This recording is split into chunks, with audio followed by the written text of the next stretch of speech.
A maior referência de liderança que o mundo já conheceu, chamado Jesus Cristo, habita em você. Então não tem como só um pedaço dele entrar em você. Entra o amor dele, a fé, entra a paz, entra... O que mais que entra de Jesus quando a gente aceita Cristo? A mansidão, o que mais? Temperança. Você percebe que quando você aceitou Jesus, algo mudou em você? Então, liderança de Cristo também foi implantada em você. Talvez você não tivesse ainda consciência completa de que a pessoa de Cristo, a integridade de Cristo, tudo de Cristo é manifesto, inclusive a liderança. Tá? Então eu gostaria que você ficasse, que está sentado, se você entendeu o recado, ficasse em pé. Porque eu convoquei vocês, os líderes que estão exercendo, alguém que está exercendo liderança. É impressionante. Eu dou aula em seminário há muitos anos para pastores, para líderes, e muitas vezes eu encontro pessoas que ainda colocam liderança muito pequenininha, num cantinho muito paradinho, muito numa caixinha, né? Ou espera que alguém diga, ele é líder, ela é líder. Não. Quem diz que você é líder é o próprio Cristo, porque faz parte, é um pacote completo. No momento que você aceita Jesus, o Espírito Santo vem em você e a liderança de Deus, a liderança divina, a liderança de Cristo também é implantada. É um pacote, é um combo. Vem todo ele para você. Então erga as suas duas mãos e aplauda esse Deus tão amoroso, tão fantasticamente maravilhoso e misericordioso. Podem se sentar, amados. Essa noite eu vou falar para vocês, todos como líderes. Eu gosto de fazer encontros de liderança assim. Eu já encontrei pessoas que muitas vezes tinham cargos de liderança, mas não exerciam liderança. Eu já encontrei organizações onde a secretária era mais influente que o próprio diretor da empresa. Porque a pessoa não entendia qual era de fato o potencial ou até o papel dele como... Quando alguém chega numa frente de um curso como esse que vocês estão fazendo, um encontro como esse, e pega um microfone, eu estou exercendo liderança sobre vocês. Por isso que as igrejas que têm consciência disso, elas não franquiam, elas não liberam o microfone para todas as pessoas, porque sabem do poder que tem você estar à frente e influenciar as pessoas. Às vezes é uma frase, às vezes é um comentário, às vezes é um texto. Quantos de nós aqui já ficamos impactados? Eu já vi gente falar assim, poxa, eu fiquei tão impressionado por aquela pregação, que aquela pregação faz tantos anos, ela ainda está na minha mente. Quantos de nós? Ainda me lembro do que aquele pastor falou aquele dia, isso mudou minha história. O ponto que eu comecei a falar diz respeito à liderança. Eu trouxe algumas folhas para nós enriquecermos o encontro, mas basicamente, está projetado já? A lâmina? Pode projetar. Já. Eu vou trabalhar com vocês liderança e aspectos de liderança chamado competências. Competência não é habilidade. Por exemplo, eu encontro pessoas muito habilidosas na arte de falar em público. Alguns são, assim, mestres nisso. Podem reunir tranquilamente, assim, 10.000 pessoas e ninguém nem respira direito para ouvir aquele pregador, aquela pregadora. Uma das pessoas que mais me impactou nesses 22 anos foram vários. Posso citar para vocês aqui vários, com uma capacidade incrível de comunicação. Talvez alguns de vocês conheçam o Caio Fábio. O pastor Caio Fábio, por exemplo, a agenda dele era uma agenda que era programada para 2 anos, 3 anos. Não tinha vaga para nenhuma igreja. E as igrejas procuravam em congressos, etc. Então, uma pessoa muito habilidosa na comunicação, principalmente na comunicação do Evangelho, alguns anos atrás. Hoje eu não sei, não posso afirmar isso dele, mas naquela época, no Mineirinho, a gente não tinha nem lugar para sentar, sentei no chão para ouvir um pastor, um reverendo Caio Fábio, na época. Billy Graham, por exemplo, como as mensagens de Billy Graham são poderosas em comunicação. O que é habilidade e o que é competência? Você, ao dirigir, você tem uma carteira de habilitação. Você vai se lembrar desse exemplo. Então, você vai no Detran, passa nos exames e eles te dão uma carteira de habilitação. Aquela carteirinha está dizendo assim: você está habilitado ou habilitada a dirigir. Mas você é uma pessoa competente para dirigir? Não, a carteira não diz isso. Ela só diz que você está habilitado. Você pode pilotar uma moto, você pode... Como é que eu sei então se eu sou competente, pastor Campos? É no dia a dia. É quando você está no sinal verde. Quem aqui já passou por uma experiência como eu já passei? Do sinal de trânsito está verde para você e você ter que desviar de um acidente de alguém que está atravessando o sinal vermelho e você faz uma manobra, se desvia para poder se livrar de um acidente ou de morte. Então, nesse momento, você está sendo competente. Quem aqui está entendendo? Então, o fato de você ter uma habilitação não te faz necessariamente competente. Então, nós vamos falar de competências e liderança hoje. Passa para mim a próxima lâmina, por favor. Eu escolhi algumas competências.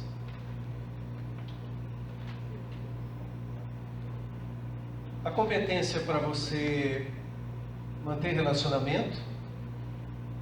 Isso é bom? Bom. Um líder precisa manter relacionamento.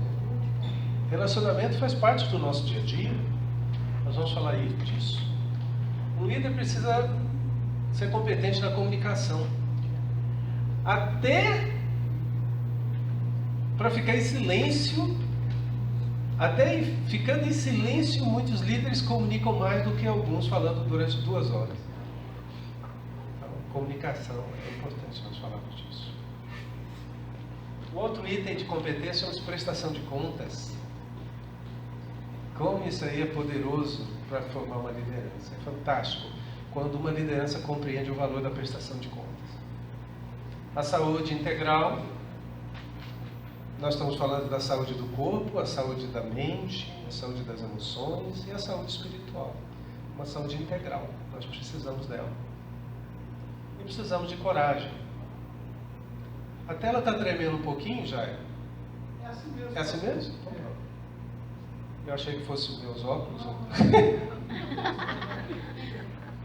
E nós vamos falar de coragem. Não a coragem como a ausência do medo. Alguns falam assim: eu sou muito corajoso. Eu, às vezes, subi o morro assim, com muito medo. Não é fácil você passar por um garoto de 14 anos com uma metralhadora na mão, todo drogado, e você dizer: eu tinha medo. Tinha medo de ver mortes, trocas de tiro. Mas a Bíblia diz que o verdadeiro amor lança fora o medo. Então, quando eu invocava Jesus e dizia: Jesus é por ti, para te glorificar, etc., o medo era suplantado. Não é que ele não existe. O medo é biológico, ele é para te proteger também. Se você não tem medo, você sobe num prédio de 20 andares e fica dançando na beirada. Então, o medo, ele vem para dizer: olha, 20 metros, 20 andares, isso é alto. Você tem que tomar cuidado, não faça assim. Não ande a 200 por hora. O medo, ele é isso. Então, essas 5 áreas nós vamos falar sobre elas. Deixa eu começar com uma, que é a prestação de contas. No Brasil, nós vivemos uma abundância muito grande, amados. Eu acho que o Brasil é um dos países mais privilegiados na fé cristã. Nós abrimos cerca de... Isso não é preciso, não. Ninguém tem números exatos, mas são cerca de 12 mil igrejas por ano. Nós já somos mais de 300 mil igrejas. E o Brasil só tem 5.750 municípios, não chega a 6 mil municípios. Nós já somos 300 mil igrejas.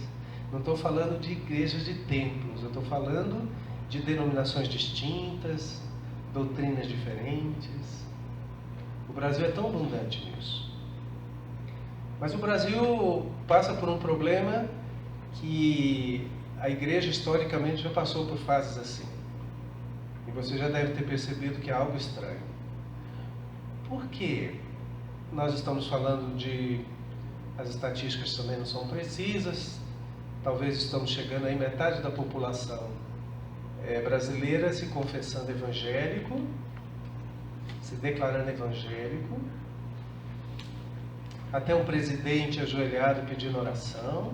As coisas estão acontecendo em níveis tão interessantes. Mas quando você desce para o subterrâneo, quando você vai para o andar de baixo, quando você investiga o que está acontecendo, você encontra outros números muito preocupantes. E pastor Márcio Valadão, corajosamente, num certo domingo, ele subiu ao púlpito para pregar e disse: gente, a cada um evangélico na igreja tem 4 a 5 que estão fora. Então, quando você vai para o porão, quando você desce para o subterrâneo, você percebe que tem uma coisa muito errada. Se eu chegasse essa noite e dissesse para vocês que tem uma maternidade aqui em Belo Horizonte, que a cada 6 crianças que estão nascendo nessa maternidade, uma está sobrevivendo e 5 estão morrendo, qual seria a sua reação com relação a essa maternidade? Talvez você dissesse: pastor Campos, como é que é? Uma criança vive e 5 estão morrendo. Talvez você dissesse: tem que fechar. Tem que denunciar. Tem que investigar. Tem que saber por que as outras 5 crianças estão morrendo. Algumas igrejas mais responsáveis, elas estão preocupadas, elas olham para a sua membresia, procuram saber, telefona, liga. Por que você não está vindo? Nós estamos tão preocupados com a sua ausência. Você é precioso, preciosa para nós. Mas algumas outras que estão mais preocupadas, digamos assim, no seu crescimento orgânico, elas não se preocupam muito. Então, saiu porque, naturalmente, muitos são chamados e poucos os escolhidos. Aí eles encontram os versículos assim para justificar a sua irresponsabilidade diante de Deus e do Evangelho. Né? É assim mesmo, não quer saber de Deus. Será que não quer saber de Deus? Isso aí. Opa! Porque Jesus, quando fala desse tema, ele diz assim: olha, eu vou atrás dessa perdida. Eu vim atrás dos perdidos de Israel. Eu vim dos desgarrados. Eu vim atrás daqueles que eu deixei em segurança. Eu fui atrás de um lá, tá certo? O que você faria se você perdesse uma moedinha? Você não fica aí caçando a moeda? Até encontrá-la? E quando você acha a moeda, você fica todo feliz por ter achado a moeda? Então, Jesus está falando dessa felicidade que nós temos como líderes, dessa responsabilidade que temos com os outros. O Evangelho, amados, para muitas igrejas, ele está resumido em entregar um folheto, dizer: Jesus te ama e que bom que você está vindo na igreja. E aí a pessoa, ano após ano, frequentando os cultos, se começa a falar, digamos assim, o evangeliquez, né? Aleluia, glória a Deus, né? Se começar a orar em línguas, então, esse é crente, esse está no fogo.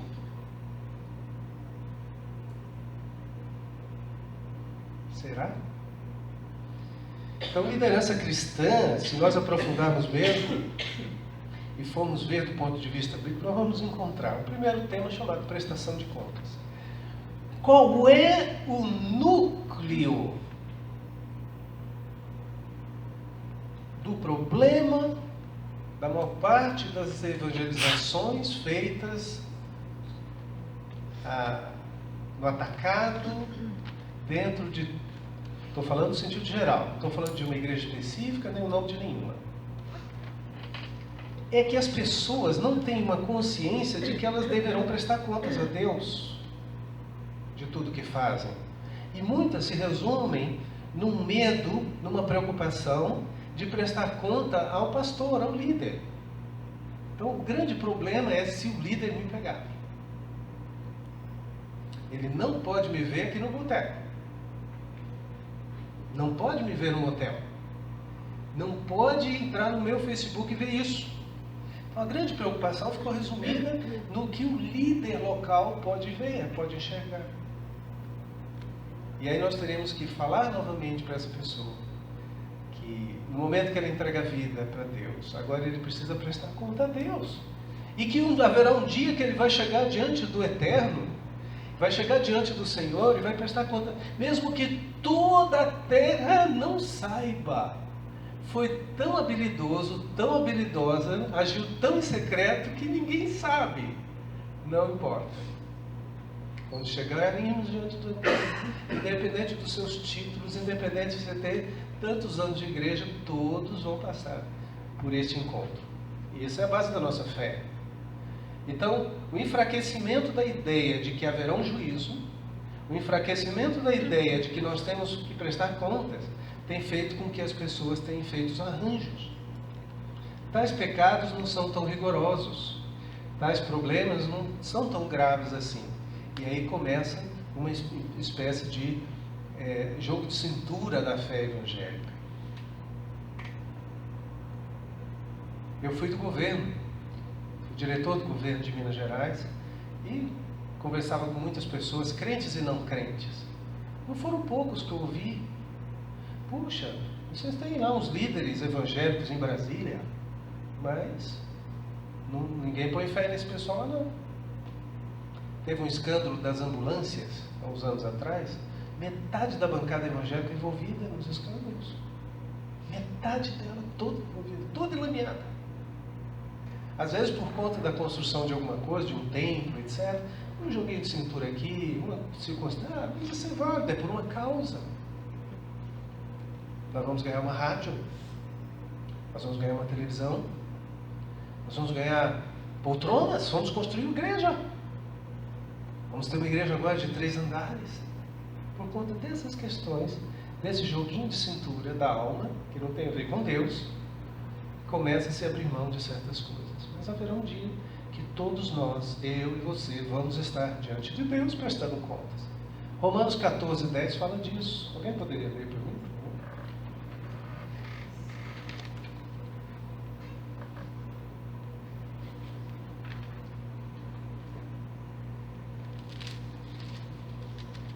Alguém achou? Amém.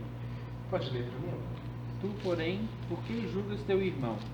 E tu, por que desprezas o teu? Pois todos comparecemos perante o tribunal de Deus. Como está escrito, porque minha vida, diz o Senhor, diante de mim se dobrará todo o joelho, e toda língua dará louvores a Deus. Continua? Haverá um momento do nosso encontro com o Senhor. E no tribunal de Deus, nós temos um advogado que é Jesus, ele vai estar por nós temos uma série de questões. Agora, uma coisa é você fazer por ignorância, por isso que quem ensina, sobre nós tem juízo dobrado. Eu louvo a Deus por esse versículo, isso não me bota medo. Sabe por quê? Porque eu fico olhando e dizendo assim, gente, na hora que eu ensinar alguma coisa eu tenho que pensar 2 ou 3 vezes ou mais vezes. Por quê? Porque sobre nós há um juízo dobrado. Tem que pensar bem. Que tipo de evangelho nós estamos falando para as pessoas? Que tipo de compromisso estamos tendo deles para com Deus? Porque haverá um tribunal. Mas nós temos também os líderes. Os líderes foram instituídos por Deus e nós precisamos prestar contas. Por que você acha que a Bíblia fala de prestar conta a líderes? Leiam para mim uma outra pessoa. Hebreus 13:17. O que diz aí?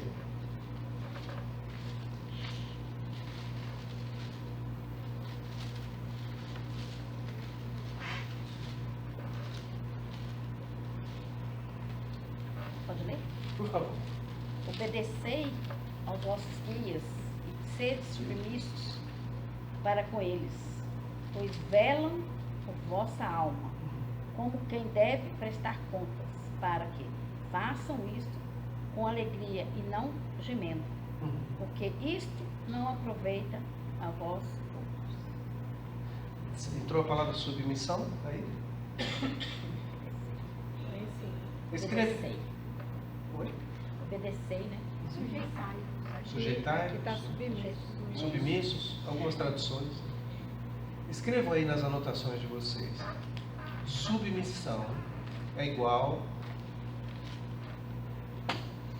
dentro de uma missão. Submissão dentro de uma missão. Pensa assim, Vamos pensar em termos de um submarino. Por que um navio chama-se submarino? Porque ele está dentro d'água.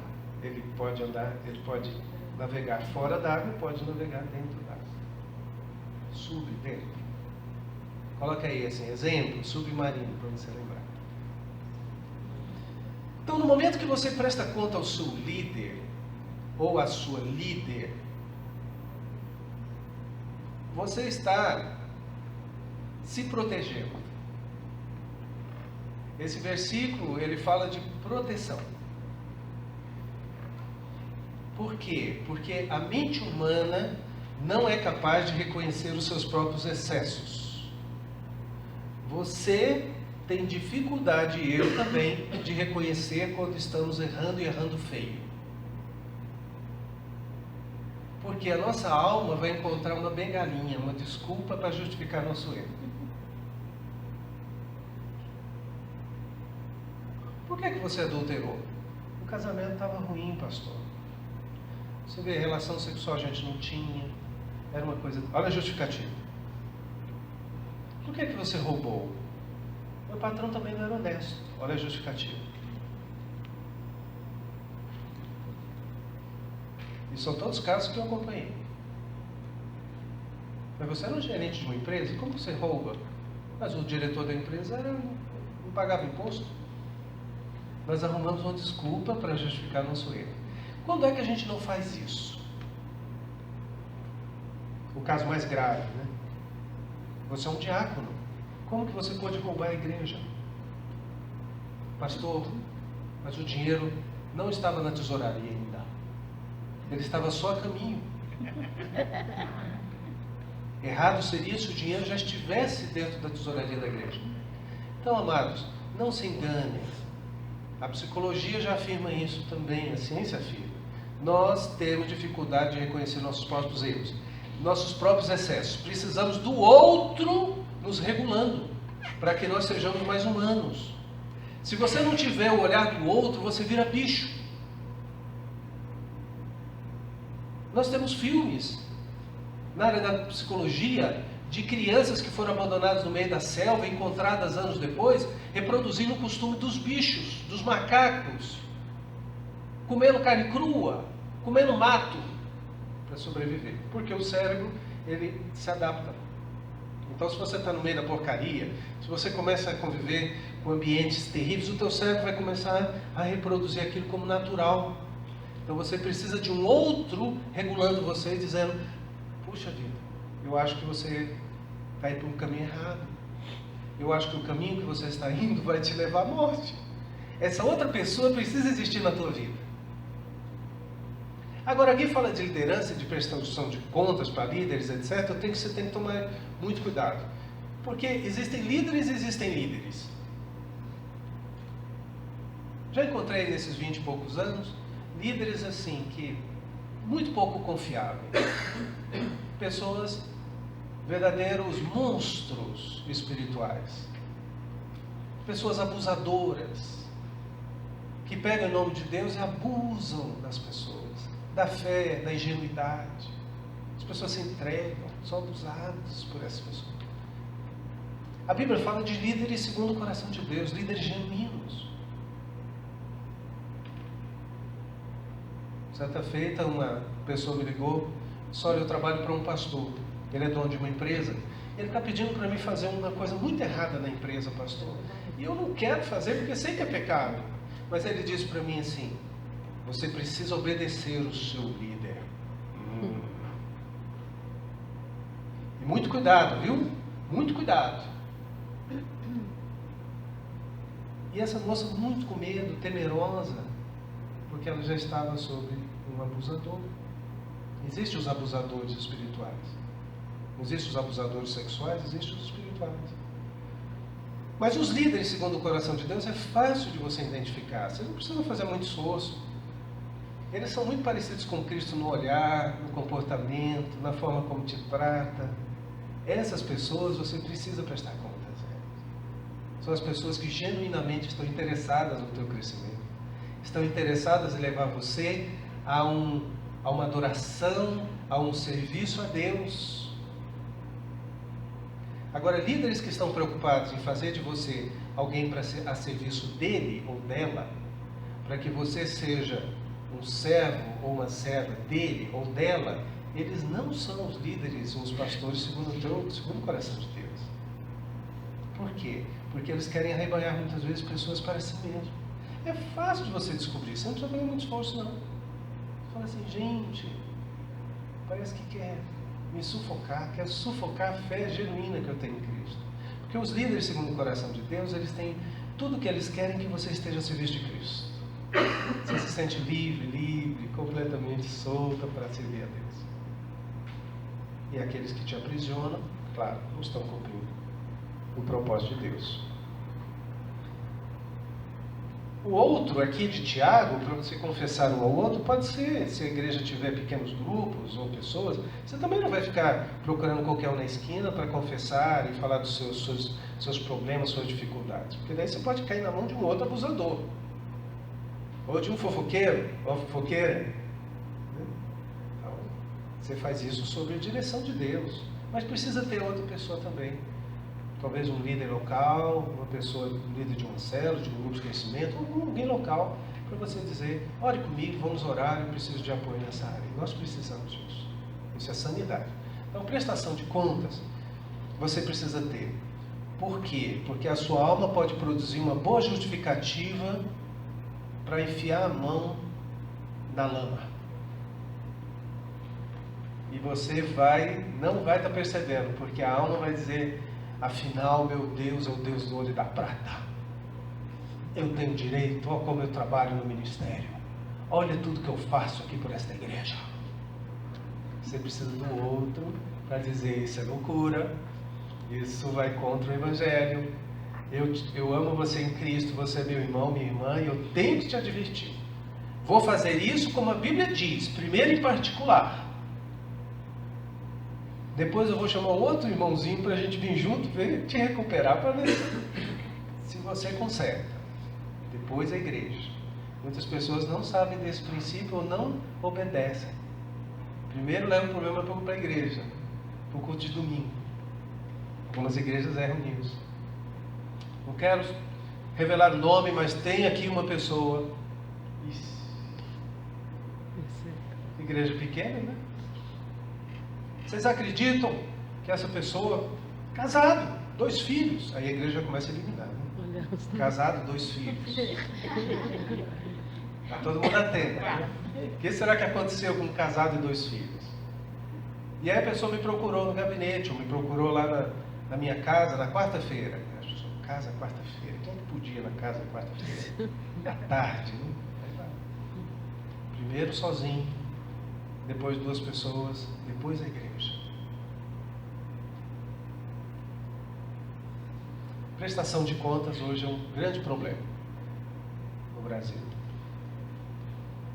Não somos assim, como igreja evangélica do Brasil inteiro, uma grande referência em prestação de contas. Não somos. Cada igreja se posiciona de uma forma. Eu já encontrei algumas igrejas que fazem assim uma espécie de encontro com os seus líderes, né, ou com a própria igreja, para prestar conta de onde gastou o dinheiro, como é que foi, como é que tal. Mas não são muitas. A maior parte se diz independente. Então eu faço o que eu achar por bem. E aí que está o perigo. Se você não presta conta para a sua mulher, de onde você vai. Se alguém chegar para minha esposa e disser assim, eu vi o pastor Campos na porta de um motel, ela vai dizer para você, ele já me falou, ele está evangelizando o dono do motel. Porque ela sabe quanto tem na carteira, sabe para onde eu vou, sabe que eu estou aqui. É uma prestação de conta. Eu sei para onde ela vai, eu sei. Entendemos. Por que fazer isso? Porque eu sei que eu preciso me proteger. É a proteção. Se eu tivesse R$1 milhão agora e não tivesse que prestar conta para ninguém, é bem possível que eu fizesse bobagem. Então, a prestação de contas para o outro, de certa forma, me regula, me controla. Eu sei que eu tenho que fazer isso diante de uma pessoa, aqui, e depois eu vou ter que fazer diante do Eterno.